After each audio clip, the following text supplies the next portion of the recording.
kajiannya kajian fikih ini, kajian jurisprudensi Islam, hukum Islam ya. Jadi situ akan banyak dibahas pandangan-pandangan para ulama, kaedah-kaedah mana yang boleh, mana yang tidak boleh. Mana yang dulu boleh, sekarang jadi boleh karena terkait dengan masalah illah, masalah alasannya itu. Terkait dengan alasan berubah situasi, berubah hukum, bisa jadi seperti itu. Itu dibahas di sana nanti. Yang menjadi kajian kita di sini adalah bagaimana pakaian yang pernah dipakai oleh Nabi sallallahu alaihi wasallam. Dan kita tidak harus pakai seperti pakaian Nabi itu, tidak mesti. Kita punya pakaian sendiri dengan cara kita sendiri. Itu tidak masalah. Yang penting prinsip-prinsip utamanya menutup aurat, jaga kesopanan, santunan kita dalam berinteraksi itu sudah mencukupi syaratnya. Tidak mesti harus sama persis seperti pakaian Nabi sallallahu alaihi wasallam. Hadis yang pertama dari bab ini diriwayatkan oleh Al-Imam At-Tirmizi dengan sanadnya dari Abdullah ibnu Buraidah dari Ummi Salamah. Berarti dari istri Rasulullah sendiri, dari Ummul Mukminin. Beliau bercerita, "Kana ahabba thiyabi ila Rasulillah sallallahu alaihi wasallam al-qamis." Kata beliau, pakaian yang paling disukai oleh Rasulullah sallallahu alaihi wasallam adalah al-qamis. Itu gamis di sini diterjemahkan. Satu jenis pakaian yang sudah dikenal, yaitu pakaian yang memiliki dua lengan yang menutupi lengan tangan dan lubang leher yang bisa dimasuki leher. Ya, gamis seperti yang kita kenal. Ya, mungkin modelnya agak beda, tapi intinya lengan panjang, kemudian ada belahan di bagian atasnya untuk dimasuki leher orang yang memakainya. Ya, jadi di sini para ulama mengatakan kenapa Nabi menyukai gamis ini? Karena gamis ini mudah dipakai dan mudah dilepas. Enak dipakai untuk bergerak. Berbeda mungkin dengan pakaian-pakaian yang lain yang sulit untuk dipakai dan sulit digunakan untuk bergerak ketika harus membutuhkan gerakan-gerakan yang berarti harus longgar. Kalau sempit susah juga bergerak. Ya, intinya salah satu pakaian yang disenangi oleh Nabi adalah gamis untuk beliau. Ini berdasarkan pernyataan siapa? Pernyataan dari Ummu Salamah, ya, istri Nabi sallallahu alaihi wasallam. Kemudian hadis berikutnya diriwayatkan oleh Al-Imam At-Tirmizi dengan sanadnya dari Asma binti Yazid. Asma binti Yazid mengatakan, "Kana kummu qamisi Rasulillah sallallahu alaihi wasallam ila rusghi." Lengan baju Rasulullah sallallahu alaihi wasallam itu sampai pada pergelangan tangannya. Di lengan baju Nabi sampai pergelangan tangan. Dan tidak lebih dari itu. Jadi kalau terlihat pun terlihat bagus. Cocok ya dengan tubuhnya, dengan pakaiannya itu tidak berlebih-lebihan, tidak terlalu panjang dan tidak terlalu pendek.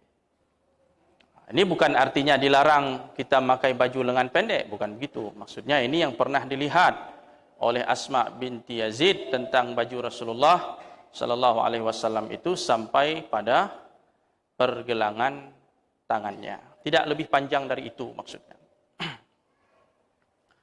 Kemudian hadis yang ketiga, Imam At-Tirmizi meriwayatkan dengan sanadnya dari Muawiyah ibnu Qurrah, dari ayahnya, dari Qurrah.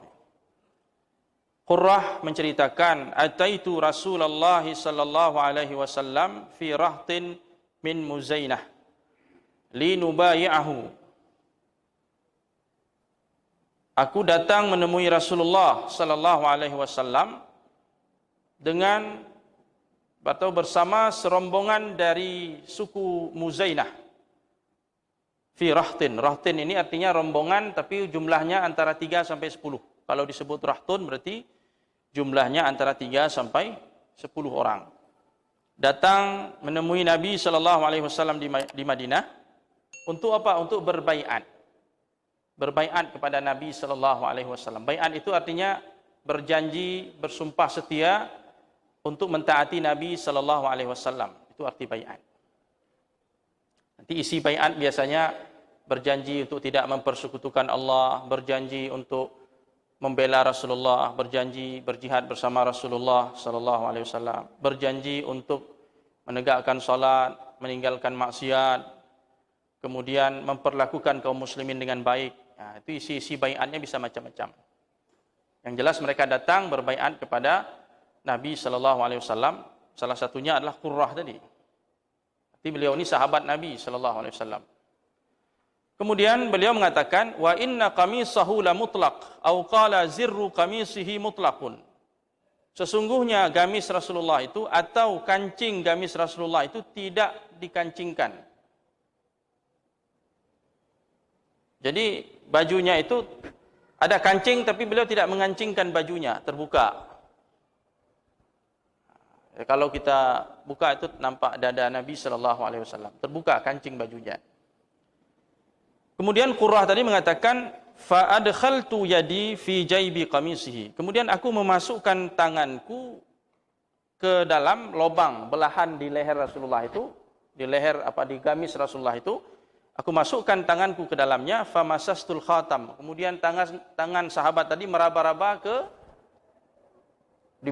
pundak Rasulullah sebelah kiri dan beliau menyentuh khatam atau tanda kenabian yang ada di pundak Nabi sallallahu alaihi wasallam.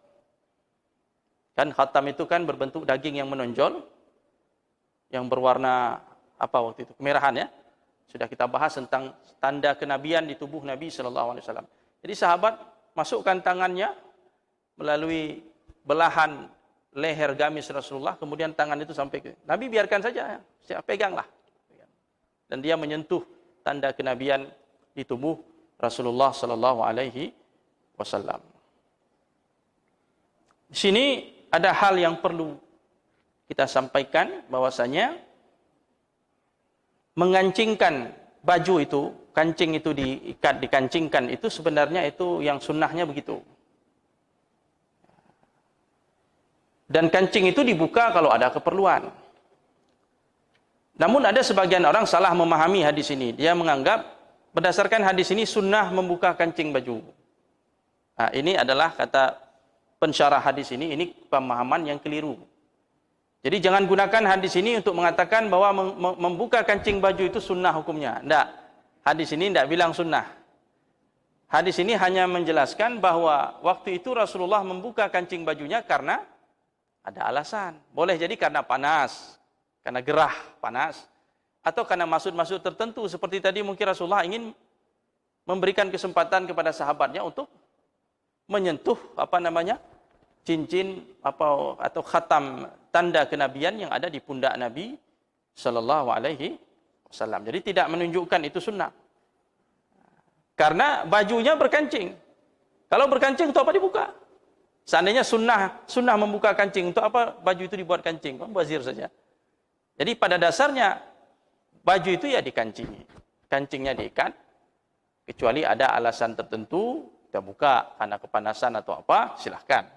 Tapi jangan dikatakan membuka kancing baju itu sunnah. Hadis itu tidak menyebut itu. Hadis ini tidak menjelaskan tentang sunnah membuka kancing baju.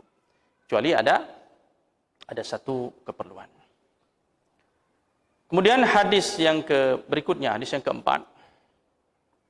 Untuk malam ini cukup hadis ini saja. Riwayat Imam At-Tirmidzi dengan sanadnya dari Anas bin Malik. Beliau menceritakan anna Nabiyya sallallahu alaihi wasallam kharaja wa huwa yattaki ala Usamah ibn Zaid. Suatu hari Nabi sallallahu alaihi wasallam keluar menuju masjid dengan kondisi bersandar kepada Usamah bin Zaid. Waktu itu Nabi sedang sakit. Nabi bersandar kepada Usamah bin Zaid. Alaihi thawbun qitri.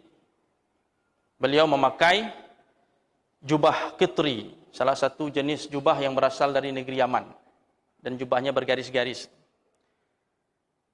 Kemudian beliau pakaikan itu dari kedua pundak beliau.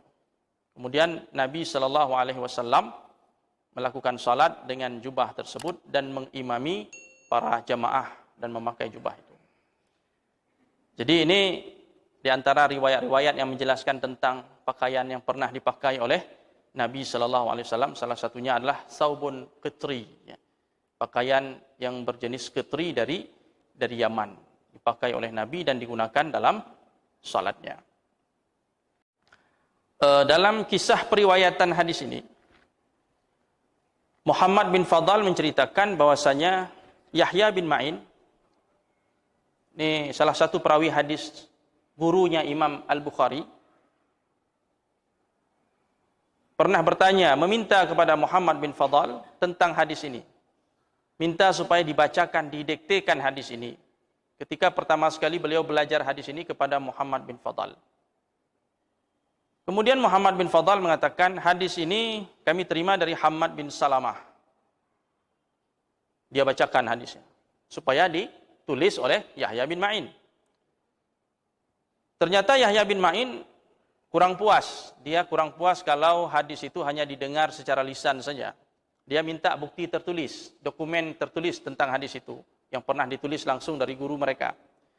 Ada enggak yang berbentuk catatan, supaya lebih kuat? Akhirnya, Muhammad bin Fadl ini bangkit dan mengambil catatan itu.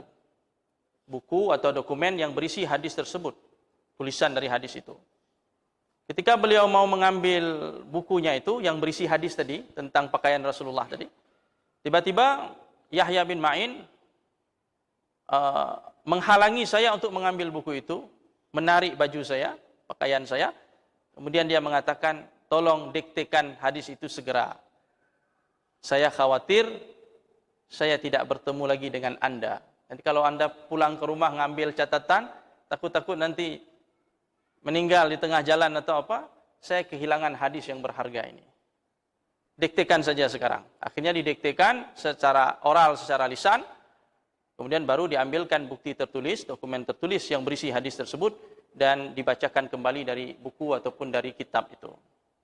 Ini menunjukkan bahwa dalam proses periwayatan hadis ini terjadi sebuah kisah yang membuat kita kagum dan tertegun, betapa ulama-ulama kita terdahulu, para salafus saleh itu betul-betul sangat antusias dalam menuntut ilmu. Mereka tidak mau menunda-nunda sesuatu yang bisa mereka kerjakan, sesuatu yang bisa mereka raih. Pada saat itu mereka tidak ingin menundanya, karena khawatir nanti keburu ajal.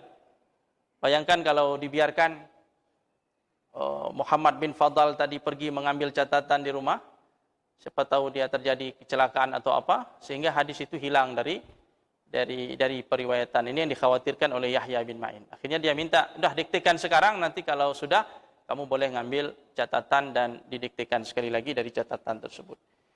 Ini upaya para ulama kita dalam rangka menjaga hadis-hadis Nabi, sunnah-sunnah Rasulullah sallallahu alaihi wasallam agar tidak hilang. Memang begitulah cara Allah Subhanahu wa taala menjaga sunnah Nabi, hadis-hadis Nabi melalui kesungguhan dan komitmen para ulama kita dalam mencari, mengumpulkan, menghafal, mencatat dengan rapi hadis-hadis Rasulullah itu, sehingga terjaga dan tersimpan hingga saat ini, dan kita dapat memahami agama ini, memahami Al-Quran melalui hadis-hadis dan sunnah-sunnah Nabi Muhammad sallallahu alaihi wasallam.